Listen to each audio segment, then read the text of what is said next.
오늘은 제5편 진주귀고리를 한 소녀입니다. 1492년 콜럼버스 회로 발견 이후 무역의 중심은 베니스에서 암스테르담으로 옮겨가고 유럽 미술의 중심도 이탈리아에서 플랑드르 지역으로 옮아갑니다. 그리고 이 지역에서 바로크 시대를 대표하는 두 화가가 등장하지요.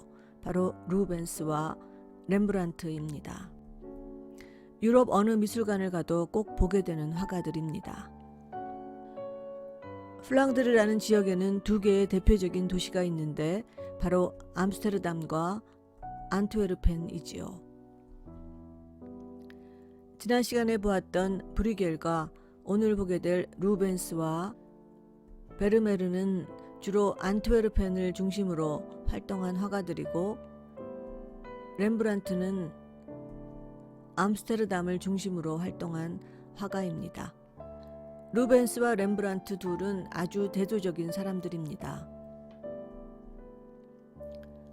먼저 루벤스는 렘브란트보다 30년 정도 연장자인데다가 이탈리아에서 미술 공부를 하고 온 사람이라 화풍이 여전히 이탈리아적입니다.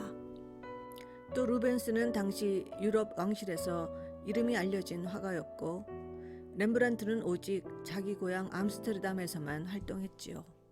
이런 점에서 이 두 사람은 같은 바로크 시기에 전 유럽을 다니며 연주했던 핸델과 자기 고향에서만 활동했던 바하와 비교할 수 있을 것도 같습니다.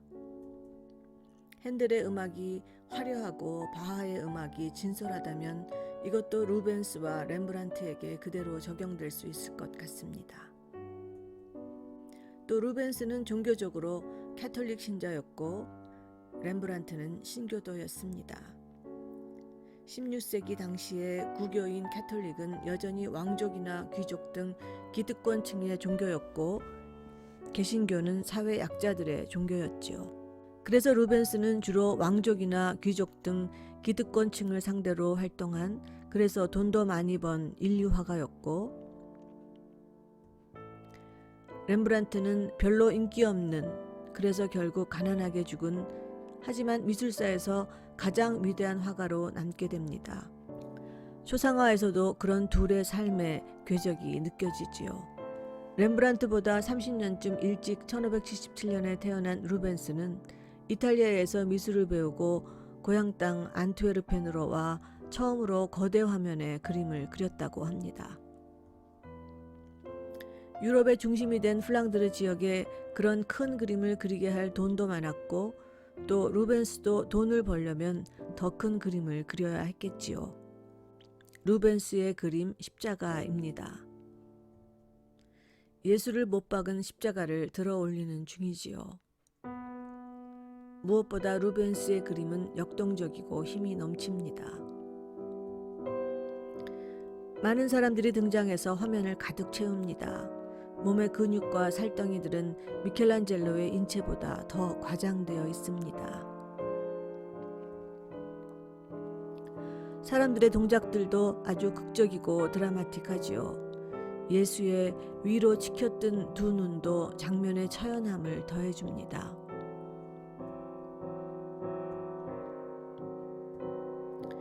이렇게 루벤스의 그림은 이탈리아 바로크 회화의 특징인 과장, 극적 효과, 드라마틱함을 두루 갖추고 있지요.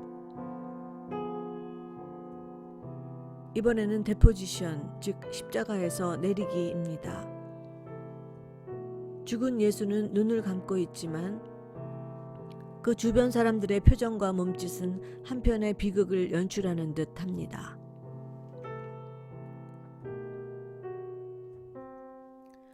그런데 가만히 보면 예수를 내리는 사람들은 귀족이고 부자들입니다. 화려하게 빛나는 실크 드레스를 입었지요. 이것도 뒤에 보게 될 렘브란트의 같은 그림과 대조적인 부분입니다. 이 그림은 만화 플란다스의 개에서 주인공 소년 네로가 그렇게도 보고 싶어 했던 그림이기도 하지요. 소년 네로는 사랑하는 페트라슈와 함께 할아버지와 우유 배달을 하며 가난하게 살고 있지요. 네로는 화가가 꿈이었어요. 그래서 그림 대회에 출전하게 되었는데 크리스마스 이브날 할아버지는 죽고 그림도 낙선하게 되지요. 마지막에 네로는 안트웨르펜 성당에 몰래 들어가 돈이 없어 보지 못했던 루벤스의 그림 십자가를 몰래 훔쳐보며 마지막 숨을 거둡니다. 그 다음 루벤스의 성모 승천입니다. 마리아의 눈빛과 두 팔을 든 포즈, 그리고 아래 두 팔을 올린 남자나 그 앞에 무릎을 꿇고 있는 남자의 포즈, 또 눈을 치켜뜬 가운데 여자의 표정이 그림에 극적 효과를 줍니다. 성 세바스찬입니다. 화살을 맞고 죽은 젊은 남자의 그림은 대부분이 성 세바스찬이지요. 로마 황제의 가장 청렴하고 기품 있는 근위대장으로 온몸에 화살을 맞았지만 죽지 않고 다시 살아나 또다시 순교당한 성자입니다. 여기서도 저 멀리 뒷배경으로 그려진 하늘과 세바스찬의 치켜뜬 눈, 살과 근육의 역동성 등이 루벤스의 특징을 보여줍니다. 루벤스보다 100년 전에 활동했던 폴라이 우올로의 성 세바스찬과 비교해 보겠습니다. 루벤스 그림이 주는 입체감과 사실감, 또 표정이 주는 강력한 힘이 비교됩니다. 십자가에 달린 그리스도입니다. 금방이라도 천둥 번개가 칠 듯한 검붉은 하늘과 예수의 표정이 우리에게 어떤 슬픔을 강요하는 듯 합니다. 굳이 강요라는 표현을 사용한 것은 이것이 뒤에 볼 렘브란트 그림과의 또 다른 차이이기 때문입니다. 루벤스 그림이 가지고 있는 감정적 과잉, 그리고 이러한 강요가 뒤에 사실주의화가 크루베가 말하는 예술적 사기이지요. 렘브란트는 이러한 과장, 과잉, 사기를 철저히 배제한 화가입니다. 이 그림은 프랑스 마리 드 메디치 여왕이 앙리 4세와 결혼하기 위해 마르세유 항구에 도착하는 장면입니다. 화려한 화풍으로 유럽 왕실에서 인기 있었던 루벤스는 프랑스에서 아들 루이 13세 대신 섭정을 하고 있던 마리 드 메디치와는 각별한 사이였지요. 둘은 나이도 동갑이었고 이탈리아에서 공부한 루벤스는 이탈리아 메디치 가문에서 프랑스로 시집온 마리와 잘 통했던 것 같습니다. 마리 드 메디치는 앙리 4세의 두 번째 부인이며 루이 13세의 어머니입니다. 그런데 남편 앙리 4세를 암살했다는 것이 역사의 정설입니다. 하지만 프랑스 역사에서는 외국에서 온 왕비들을 모함하는 경향이 있어 이 말이 확실한지는 모르겠습니다. 마리 드 메디치보다 먼저 프랑스 왕과 결혼한 메디치 가문의 여자 캐트린 드 메디치도 오스트리아에서 온 루이 16세의 부인 마리 앙뚜아네트도 다 나라를 망친 장본인으로 프랑스 역사는 말하고 있으니까요. 어쨌든 마리는 남편이 죽은 후 어린 아들 대신 섭정을 하며 큰 권세를 누립니다.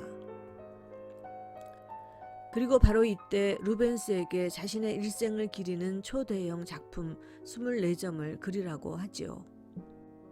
하지만 아들 루이 13세가 성인이 된 후에 이 극성스러운 엄마는 루아르 강가의 블로아 성에 유폐됩니다. 그리고 끊임없이 반란을 획책하다 결국 추방당해 불행한 유랑 생활을 하다 쾰른의 루벤스 생가에서 죽었다는 설이 있습니다. 마리 여왕은 루벤스에게 자신의 삶을 찬양하는 작품 24점을 그리게 하는데 지난 200여 년간 흩어져 있던 이 그림들은 현재 루브르의 루벤스의 방에 전시되어 있지요. 그 방에 가시면 마치 방 안의 공기까지 휘몰아치게 하는 듯한 루벤스 그림의 진수를 그대로 느끼실 수 있습니다. 보들레르는 그의 시 등대에서 루벤스를 다음과 같이 노래합니다. 루벤스, 이즘의 강 게으름의 뜰, 사랑이란 엄두도 못할 싱싱한 살의 베개.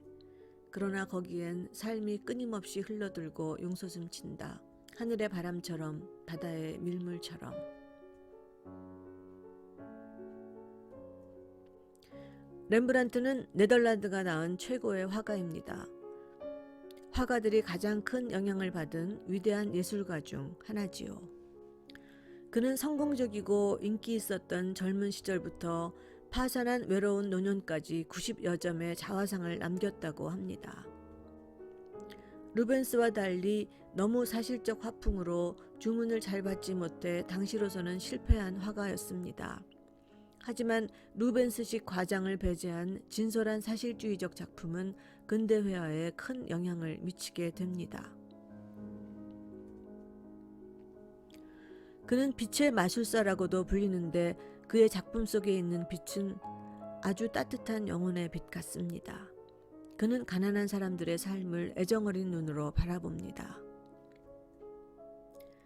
당시 시장의 딸인 사스키아와 결혼해 처가살이를 했다고 하는데 그녀가 먼저 죽은 후 무질서한 생활을 한 데다 주문도 받지 못해 가난하고 비참한 삶을 살다 암스테르담의 유태인 거리에서 외로운 죽음을 맞이합니다.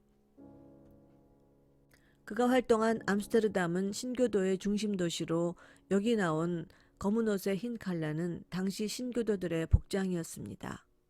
당시 암스테르담에는 많은 단체들이 있었는데 이들은 마치 지금의 단체 사진처럼 단체 초상화를 주문했다고 합니다. 지금 이 사람들은 해부학 강의를 하는 자신들의 모습을 그려달라고 주문한 모양입니다. 아마도 이들은 어떤 근엄한 학자적 분위기를 기대했을 것 같습니다. 그런데 분위기는 좀 코믹하기도 하고 뭔가 조롱하는 듯 하기도 합니다. 하지만 인물들의 표정만큼은 정말 튀는 듯 살아있지요. 루벤스의 인물들이 권위적이고 무겁고 심각하다면 렘브란트의 인물들은 그저 순박한 인간, 그 이상도 그 이하도 아닙니다. 인물을 멋지게 포장해 주려는, 지금으로 말하면 뽀샵해 주려는 어떤 의도도 없습니다. 그래도 이 그림은 다음 그림에 비한다면 약간의 꾸민 듯한 표정이 있다고 하겠습니다. 10년 뒤 그린 야경꾼 나이트워치입니다. 렘브란트의 그림 중 가장 유명한 그림이지요. 프란스 바닝 코크 대장의 민병대 단체 초상화입니다. 이 그림에는 크게 보이는 사람도 있고 얼굴이 어둠 속에 묻힌 사람도 있는데 실은 16명 모두가 똑같이 100길더씩을 내고 주문한 거라고 합니다. 이 작품이 완성된 후 이를 본 사람들은 모두가 크게 실망하게 되고 이후 렘브란트의 인기도 떨어져 주문도 들어오지 않았다고 합니다. 당시 민병대였던 이들은 더 이상 전쟁이 없자 밤에 도시를 지키는 야경꾼으로 전락했지만 여전히 멋진 군복을 입고 무기를 들고 위풍당당한 군인의 모습을 기대하며 단체 초상화를 주문했습니다. 그런데 렘브란트는 위풍당당은커녕 오합지졸들이 우왕좌왕하는 모습을 그렸습니다. 게다가 어떤 사람은 크고 밝게, 또 어떤 사람은 앞사람에 가리거나 어둠 속에 가려진 그런 그림을 그렸습니다. 마치 스냅 사진처럼 자연스런 한순간을 포착한 것입니다. 빛이 한쪽에서만 비추는 것이 아니라 여러 각도에서 비추고 있다는 것도 이 그림의 특징입니다. 그리고 엉뚱하게도 허리에 닭 한 마리를 찬 작은 여자 하나가 금빛 화려한 옷을 입고 제일 밝은 빛을 받으며 그려져 있습니다. 바로 사스키아, 렘브란트의 부인이지요. 이 작품을 제작하던 해 그녀가 죽었다고는 하지만 정말 이해할 수 없는 수수께끼지요. 너무 충격을 받은 걸까요? 어쨌든 이 작품에는 주문자의 비위를 맞추려는 어떤 의도도 없는 화가 렘브란트 자신만의 고집스러움이 느껴집니다. 화가가 그저 돈 많은 사람들의 비위를 맞춰 돈을 벌던 시대에 그린 이 작품은 후대 화가들에게 큰 충격을 주게 됩니다. 하지만 이 작품 이후로 당연히 주문은 뜸해지게 되지요. 렘브란트 특유의 짜리몽땅한 인물들, 권위나 위엄 같은 것은 찾아볼 수도 없는 소박한 인간 그 자체입니다. 당시 복장은 신분과 계급을 나타내는 큰 변수였는데 여기서는 복장으로도 뭐로도 그들은 구분되지 않습니다. 이 초상화는 어느 유태인을 그린 초상화라고 하는데 모피털 목도리와 높은 모자는 부자라는 걸 나타냅니다. 그런데 눈에는 핏발이 서고 주름이 자글자글하고 표정에는 근심 걱정이 가득합니다. 너무나 사실적으로 보이는 대로 그리고 있습니다. 좀 더 멋지게 그려주려는 의도는 보이지 않습니다. 이런 그림들 이후로도 더 이상 초상화 주문은 들어오지 않습니다. 이런 인물화 외에 렘브란트는 성경 이야기도 많이 그렸습니다. 이 그림은 엠마오의 그리스도라는 작품입니다. 성경에서 예수가 십자가에 못 박혀 죽은 후 제자들은 모두 뿔뿔이 흩어지는데 그중 엠마오로 가던 제자 2명이 부활한 예수를 만나는 이야기입니다. 그런데 여기 그림에서는 사람들이나 집안 모습이 당시 플랑드르 사람들의 모습입니다. 그러니까 렘브란트는 예수님이 바로 지금 여기 플랑드르의 내 집에 계신다는 것, 다시 말해 종교개혁을 한 루터의 말대로 하나님을 화려한 성당에 가야만 만나는 것이 아니라 바로 우리 마음에 있다는 것을 말하고 있습니다. 이것은 데포지션입니다. 십자가에서 내리기지요. 루벤스의 그림에서 예수를 십자가에서 내리는 사람들이 주로 돈 많은 사람들이었다면 렘브란트의 그림에서 예수를 둘러싸고 있는 사람들은 주로 가난한 서민들입니다. 돈 많은 유태인 같은 사람들은 항상 멀찌감치 떨어져 팔짱 끼고 있지요. 그리고 이 그림에는 렘브란트만의 따뜻한 빛이 보입니다. 비어있는 검은 여백은 인간들로 꽉 찬 루벤스의 그림보다 더 사실적입니다. 또 다른 데포지션입니다. 터번을 쓰고 배가 나온 유태인은 떨어져 서 있습니다. 루벤스의 데포지션과 비교해보면 둘의 차이를 분명히 알 수 있습니다. 루벤스의 그림에서 움직임이나 표정들이 훨씬 과장되어 있지요. 루벤스의 그림은 자기 실력을 마구 뽐내는 것 같고 렘브란트의 그림에서는 어떤 진솔함과 겸손함이 느껴집니다. 빛도 루벤스의 빛은 자극적이고 렘브란트의 빛은 따뜻합니다. 두 사람이 그린 십자가에 달린 그리스도를 볼까요? 어느 것이 렘브란트 것이고 어느 것이 루벤스 것인지는 이제 아시겠지요. 언뜻 보면 오른쪽 루벤스의 것이 더 드라마틱하고 잘 그린 것처럼 보일 수 있습니다. 하지만 몇백 년 지난 후 19세기 사실주의 화가들은 루벤스의 이런 드라마틱한 효과에 실증을 내고 그러한 예술적 사기를 거부하게 됩니다. 그들이 자신들의 모델로 삼는 것은 바로 렘브란트였지요. 그래서 루벤스식의 과장은 이제 미술에서 유치한 노름이 됩니다. 이것은 명상하는 철학자라는 그림인데 렘브란트의 따뜻한 빛이 잘 나타나 있습니다. 철학자는 창으로 들어오는 밝은 빛을 받고 있고 이쪽 할머니는 아궁이의 불을 만지고 있습니다. 이 두 가지 불의 대조가 S자로 휘어진 계단을 사이에 두고 참 정겹고 아름답습니다. 우리에겐 진리를 밝혀줄 이성의 빛도 중요하지만 몸을 따뜻하게 해주고 먹을 음식을 만드는 아궁이 불도 중요하지요. 렘브란트 작품에 나오는 이런 빛에 대해 소설가 프루스트는 소설 되찾은 시간에서 이렇게 말합니다. 어느 날 렘브란트가 영혼의 빛을 발견한 이후부터 세상을 달리 보게 되었다고. 렘브란트의 여러 그림에 등장하는 저무는 햇빛의 방이나 난로불 등이 서로 닮은 것은 렘브란트 안에 같은 빛이 있기 때문이다. 그의 그림들과 자화상에 표현된 빛은 영감을 받아 사물을 새롭게 볼 수 있게 된 특별한 날의 빛이다. 지금까지 똑같았던 사물이 갑자기 다르게 보이고 새로운 독창적인 생각이 꼬리에 꼬리를 물고 이어지고 오랫동안 찾아왔던 것을 마침내 발견한 날인 것이다. 이제 그 빛을 발견한 이상 렘브란트는 오로지 그것만을 그리고 그 외의 다른 빛은 쳐다보지 않게 되었다. 그리고 그렇게 예술가가 발견한 빛을 통해 우린 다른 세상을 볼 수 있게 된다고 프루스트는 계속 말합니다. 마치 사라진 별에서 발산된 빛이 수세기가 지나 우리에게 전달되듯 그렇게 예술가들이 사라진 후에도 예술품들은 우리에게 그 빛을 전달해 준다고. 오로지 예술에 의해서만 우리는 우리가 속한 세계를 벗어나고 같은 세계인데도 이를 바라보는 이의 시선에 따라 어떻게 다른 세계가 될 수 있는지 발견하게 된다. 예술이 존재함으로 오로지 하나의 세상, 즉 우리가 알고 있는 세상만을 보는 대신에 우리는 우리의 세계가 곱절이 되는 것을 볼 수 있다. 독창적인 예술가가 새롭게 나타날 때마다 우리의 세계는 무한대로 증가하며 수세기 전에 없어진 어느 별에서부터 발산한 빛이 현재의 지구까지 도달해 우리가 볼 수 있는 것처럼 렘브란트 혹은 베르메르라는 이름의 별에서 나온 빛은 그 근원이 사라진 후에도 여전히 우리를 감싸고 있다.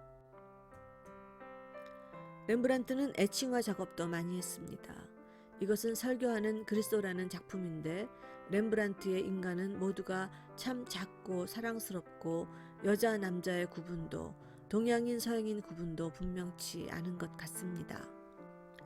심지어는 예수님조차 우리와 똑같은 인간처럼 그려져 있습니다. 전혀 과장되지 않게 말이지요. 교회가 아니라 민중과 함께하는 예수입니다. 이것은 성경 속의 유명한 돌아온 탕자 이야기입니다. 아버지의 유산을 미리 달라고 떼를 쓴 둘째 아들은 결국 향락으로 재산을 다 날리고 거지가 되어 죽더라도 아버지 집에서 죽자 하고 아버지 집으로 돌아옵니다. 그런데 아버지는 버선발로 달려나와 아들을 안아주고 동네 잔치까지 벌이지요. 이 이야기는 종교개혁과 신교도의 핵심을 보여주는 상징적 이야기입니다. 당시 부패한 구교에서 심판에 무서운 하나님을 강조했다면 마틴 루터는 사랑과 용서의 하나님을 주장했습니다. 죄를 짓고 돌아온 아들을 따뜻하게 맞아주는 성경 속 이 에피소드는 하나님이 심판의 하나님이 아니라 이 아버지처럼 사랑하고 용서하는 사랑의 하나님임을 강조합니다. 그래서 마틴 루터도 이 이야기를 많이 강조했고 신교도였던 렘브란트도 이 그림을 즐겨 그리고 있습니다. 렘브란트가 마지막으로 미완으로 남겨놓고 죽은 작품도 바로 이 작품입니다. 아마도 여기에서 탕자는 렘브란트 자신인 것 같습니다. 또 다른 애칭화인데 렘브란트의 자화상입니다. 표정이 너무나 생생하고 코믹하기까지 합니다. 렘브란트는 90여 개의 자화상을 그린 것으로도 유명하지요. 젊은 시절부터 죽기 전까지의 초상화가 있습니다. 젊은 20대 때의 초상화입니다. 아주 매끈하게 잘 다듬기 위해 애를 쓴 흔적이 역력합니다. 24세 때 초상화입니다. 뭔가 심오한 표정을 지으려 애쓰고 있습니다. 29세 때의 초상인데 모자에 깃털에 모피를 두른 어깨에 번쩍이는 금줄에 아주 멋진 모습을 그리기 위해 심혈을 기울이고 있습니다. 그러니까 인생 초반인 20대 때만 해도 그림에 어떤 가식적인 요소가 많이 있었다는 거지요. 그 다음 36세 때 자화상과 46세 때의 자화상을 비교해 보겠습니다. 36세 때는 아내 사스키아가 죽을 무렵입니다. 아직 인기도 있고 재산도 있을 때였지요. 눈빛에 조금 슬픔이 서린 것도 같지만 금줄을 2개나 건 초상화에는 여전히 허세가 가득합니다. 하지만 아내가 죽고 무질서한 생활을 하며 10년을 보낸 후에 자화상을 보세요. 누더기 옷을 그대로 그리고 있습니다. 병색이 도는 얼굴도 슬픈 눈빛도 감추지 않습니다. 그저 있는 그대로를 보여줍니다. 그 다음 53세의 렘브란트입니다. 금방이라도 눈물이 떨어질 듯 눈물을 머금은 표정입니다. 어떤 과장도 없습니다. 이렇게 확대해보면 붓자욱이 선명하지요. 화가는 이제 대상을 멋지게 그려주고 돈 버는 사람이 아니라 자기만의 예술세계를 구축한 것 같습니다. 그래서 자화상은 이제 자기를 그리기 위한 것이 아니라 자기가 찾은 자기만의 예술세계를 실현하는 도구가 되지요. 이제 앞으로의 예술은 이렇게 주객이 전도됩니다. 화가들이 그림을 그리는 목적은 대상을 사진처럼 똑같이 복제해 돈을 버는 것이 아니라 자기만의 예술세계를 구축하기 위함입니다. 1669년 죽던 해 마지막 초상화입니다. 그는 자기 자신을 그리며 무슨 생각을 했을까요? 초상화들은 하나같이 슬픈 눈으로 우리를 바라보고 있습니다. 렘브란트는 자신을 똑바로 쳐다보는 자신의 모습을 그리며 많은 이야기를 나누었을 것 같습니다. 생각처럼 그렇게 많이 아껴주지 못했고 그렇게 많이 사랑해주지 못했고 그저 되는 대로 살았던 자신에게 참회하는 마음으로 그리지는 않았을까요? 이번에는 또 다른 플랑드르 화가 요하네스 반 베르메르 이야기입니다. 진주 귀걸이를 한 소녀로 유명한 화가지요. 렘브란트보다 한 30년쯤 뒤에 태어난 사람입니다. 사실 그는 작품이 30여 점밖에 없어서 생애는 거의 알려져 있지 않습니다. 그의 그림의 특징 중 하나는 포토리얼리즘, 곧 극사실주의인데 이것은 못자국까지 아주 정교하게 사실적으로 나타내는 작업입니다. 이것을 가능하게 한 것은 바로크 시대에 발명된 카메라 옵스큐라라는 기구 때문인데 카메라의 전신쯤 되는 것으로 영상을 그대로 베낄 수 있는 기계였습니다. 예를 들면 이런 그림에서 벽에 금이 간 부분이 그런 극사실주의를 보여주는 부분입니다. 그런데 이 그림은 베르메르의 또 다른 큰 특징을 보여주는데 바로 베르메르 특유의 하늘입니다. 노랑, 파랑, 회색 등이 어우러진 이 하늘빛은 베르메르가 보여주는 색의 경지지요. 이 신비스런 노란색은 영어로는 인디안 옐로우로 망고잎만 먹인 소의 오줌을 가지고 만든 거라고 합니다. 영화 속에서 베르메르가 그리에게 하늘의 구름을 보며 색의 경지를 깨우쳐주는 장면이 있습니다. 먼저 그는 하늘의 구름이 무슨 색이냐고 묻지요. 그리엣은 언뜻 흰색이라고 대답합니다. 하지만 다시 보라는 베르메르의 말을 듣고 다시 하늘을 가만히 쳐다보다 말합니다. 노랑, 파랑, 회색. 그러니까 우리의 눈은 있는 그대로의 색을 보는 것이 아니라 머릿속으로 생각하는 대로 색을 봅니다.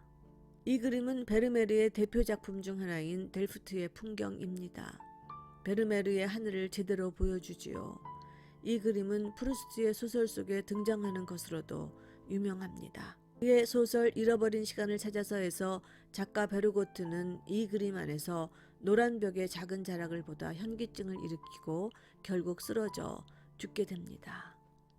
그는 계속 자기도 이 노란 벽의 작은 자락처럼 그렇게 완벽한 글을 썼어야 한다고 절규하지요.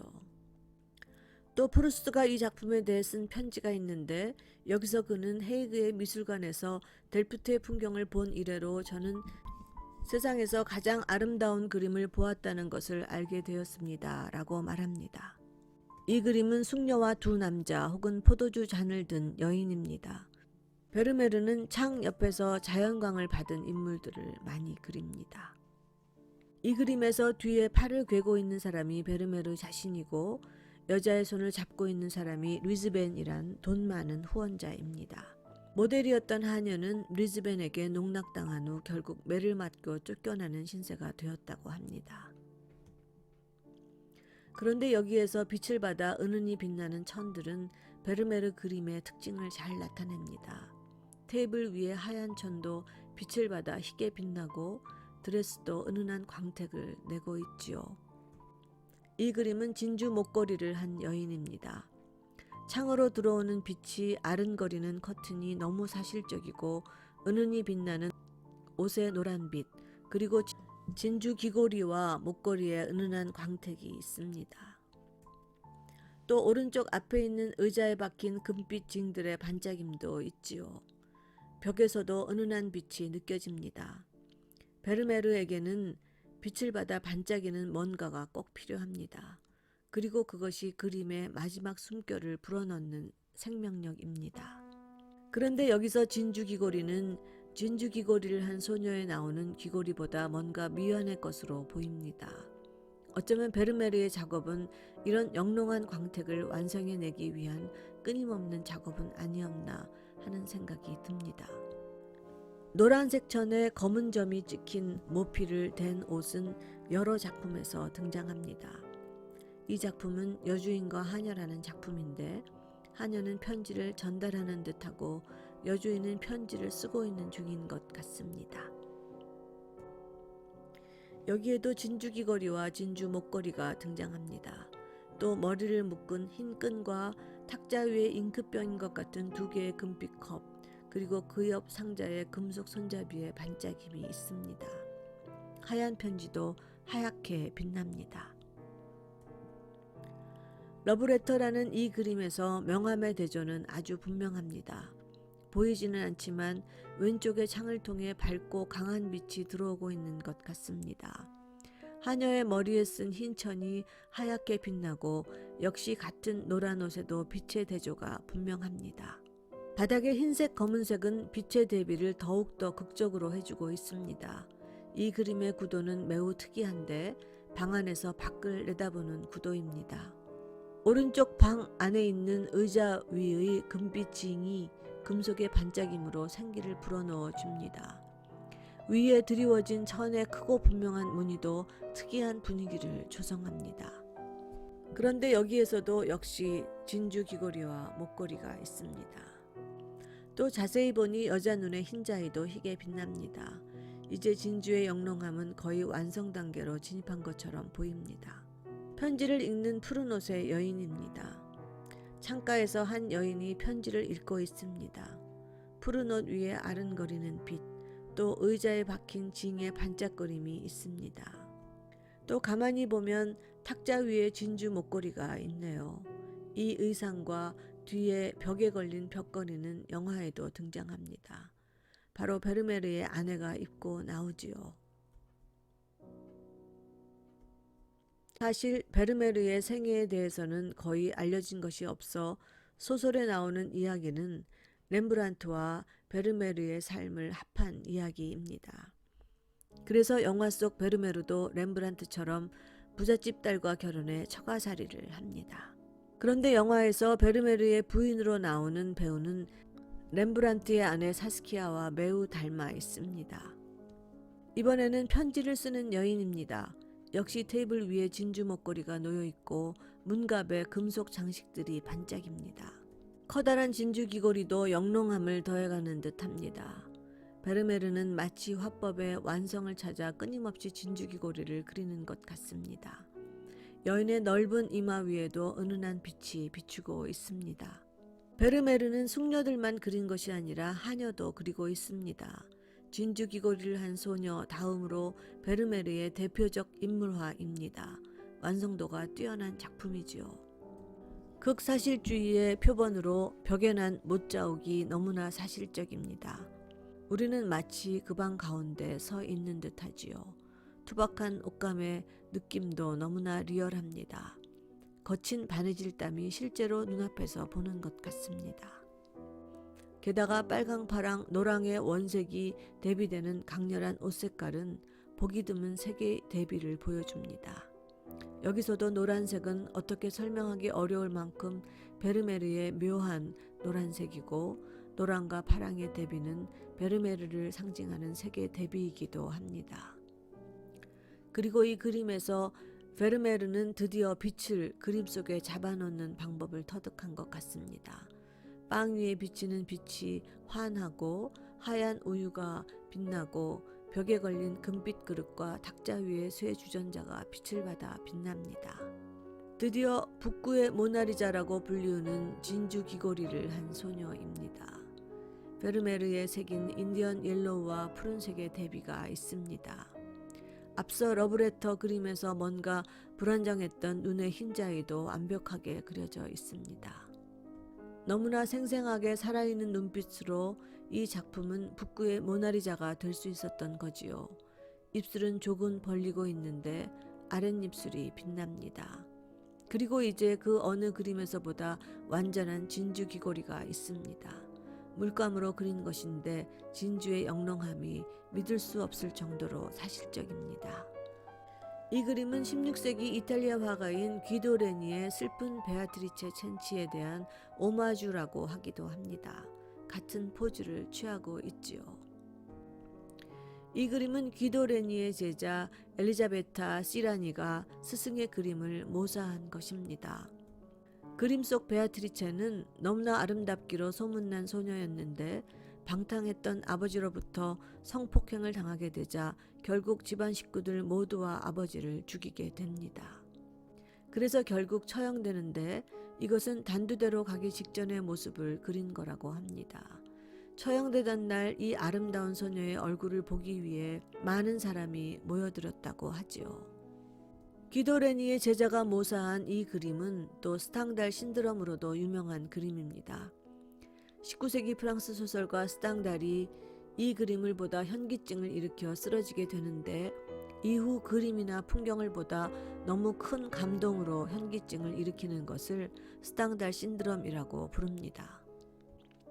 몇 년 전 신문에서 미국 출판사의 한 편집장이 서울 북촌의 한 한옥에서 밖을 바라보다 너무 아름다운 풍광의 스탕달 신드롬을 일으켰다는 기사를 본 적이 있습니다. 이제 유럽 여행 중 파리 루브르 박물관에 가시면 루벤스의 방에서 마리드 메디치의 일생을 그린 역동적인 작품을 감상하시고, 파리에서 가까운 암스테르담에 가시면 암스테르담 국립미술관에 가셔서 베르메르의 아름다운 작품들과 렘브란트의 작품들을 감상하시기 바랍니다. 그 다음 암스테르담에서 가까운 헤이그의 마우리츠 호이 왕립미술관에 가시면 렘브란트의 니콜라스 튠프 박사의 해부학 강의와 세상에서 제일 아름답다는 베르메르의 델프트의 풍경, 그리고 북구의 모나리자 진주 귀걸이를 한 소녀를 꼭 감상하시기 바랍니다. 또 로마에 가시면 로마 국립고전회화관에 가셔서 스탕달이 보다가 현기증을 일으키고 쓰러졌다는 슬픈 베아트리체 첸치 작품 앞에 한번 서보시기 바랍니다. 이제 영화 진주 귀걸이를 한 소녀를 보겠습니다. 이 작품은 피터 웨버 감독의 콜린 포스가 베르메르 역을, 스칼렛 요한슨이 하녀 그리엔 역을 맡았습니다. 이 영화는 아카데미 촬영상 후보와 골든글로브 여우주연상 후보에도 오른 작품입니다. 이 영화는 트레이시 슈발리에의 소설을 원작으로 하고 있는데, 소설에서 작가는 그림 속 모델이 베르메르의 하녀였을 거라 생각하며 상상의 나래를 펴니다.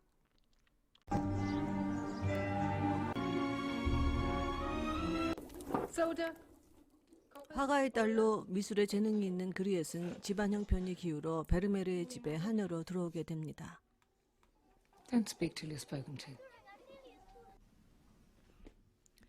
베르메르의 아내는 자신에게는 출입이 금지된 화실 청소를 그녀에게 맡깁니다.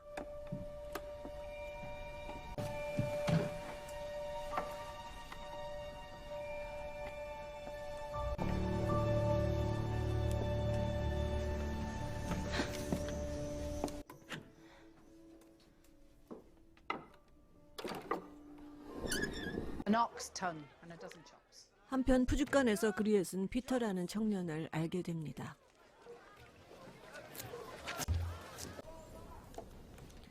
또 리즈벤 집에 심부름을 가는데 베르메르 그림에도 등장하는 그는 그의 후원자로 하녀들이나 농락하는 사람입니다.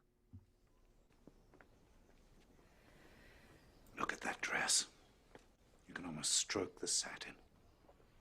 And the wine winking through the glass. Got her into that fine. 집에 돌아온 그리엣은 그림 속 하녀가 작품이 끝난 후 매맞고 쫓겨난 이야기를 듣습니다. In his Bible before the paint was dry. 리즈벤에게 그림을 주문받기 위해 아이 탄생을 빌미로 파티를 벌이고 후원자 리즈벤을 초대했습니다. 그림을 팔아야 생활할 수 있기 때문이죠. 고기 배달을 온 피터도 그리엣에게 관심을 보입니다. I would buy greed once more. 생활비가 필요한 장모는 사위 베르메르의 작품을 보이며 주문을 받으려 하지만 리즈벤은 다른 화가를 언급해 애를 태웁니다.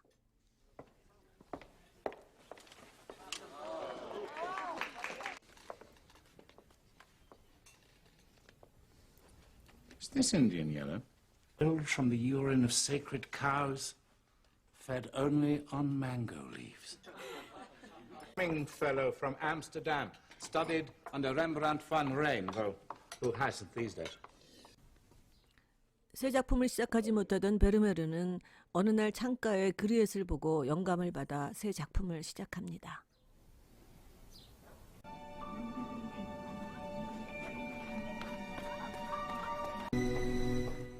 또 집안에서 누구와도 소통하지 않는 베르메르는 그리엣에게 카메라 옵스큐라에 대해 설명해 줍니다.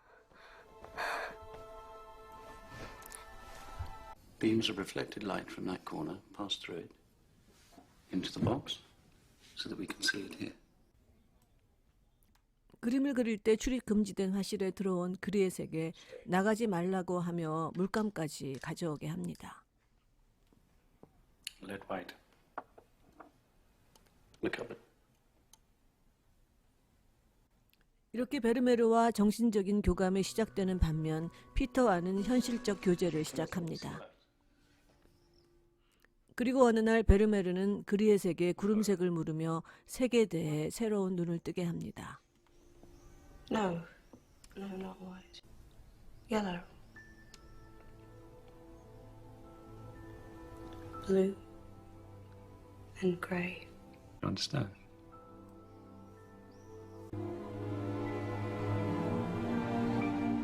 Is ruby shellac. 또 한 걸음 더 나아가 색을 어떻게 만드는지도 알려주면서 화가로서 그리엣과 점점 더 깊이 교감합니다. 그리엣 안에 있는 어떤 예술혼을 느낀 거죠. Linseed oil.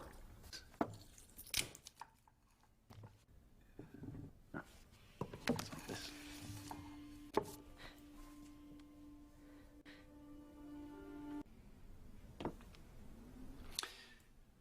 You can mix the colours. 이제는 직접 색을 섞으라고 하면서 미술적 재능을 지닌 그리엣에 대한 깊은 신뢰와 애정을 보여줍니다.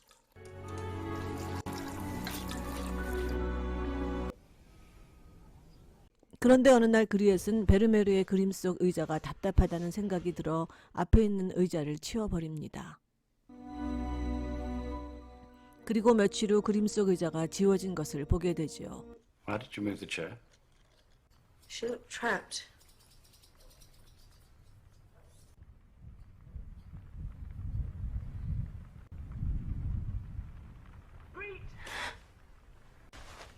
이렇게 둘의 교감이 깊어지는데 그리엣을 미워한 큰딸이 그녀에게 도둑 누명을 씌웁니다.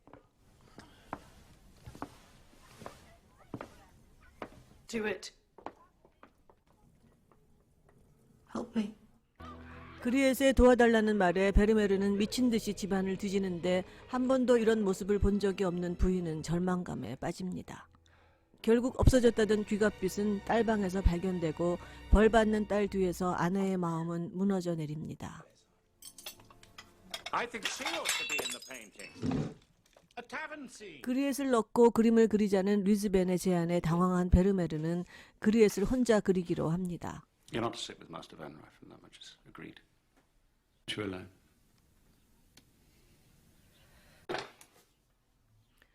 드디어 진주 귀고리를 한 소녀를 그리기 시작하지만 제대로 진척이 되지 않습니다. Take off your cap.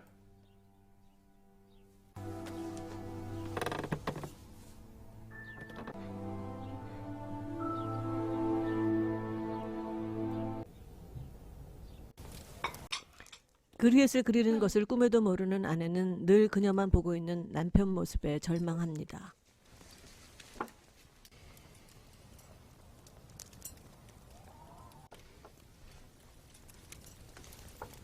Haven't you finished yet? I'll be at my studio till dinner. Open your mouth. Less. Lips. 다시 그림을 시작하지만 뭔가가 부족합니다.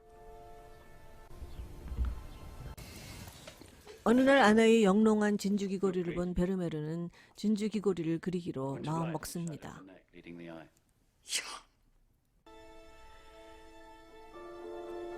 My daughter is out for the day.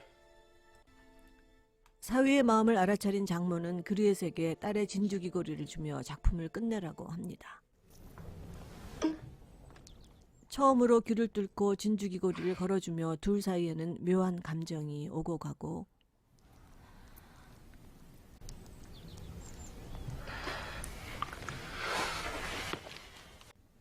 Now turn your head, not your shoulders. 드디어 그림은 완성됩니다.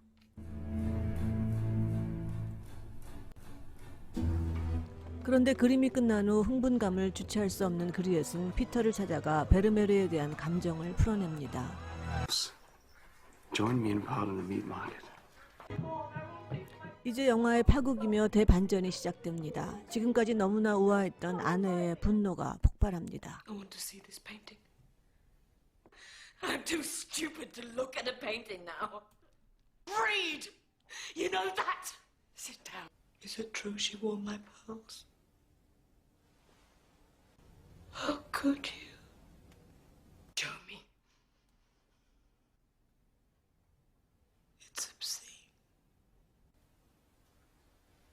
would you paint me? Because you don't understand.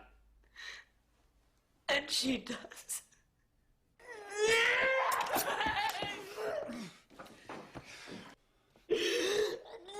Get her out of here!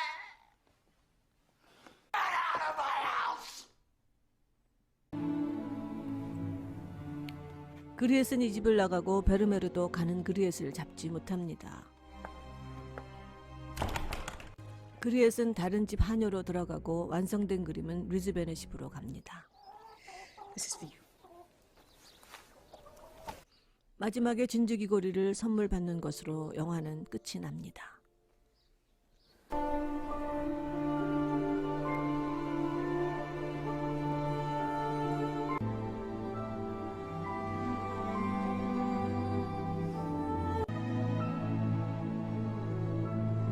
다음 시간에는 근대 회화의 시작이라고 하는 스페인의 고야에 대해 살펴보겠습니다.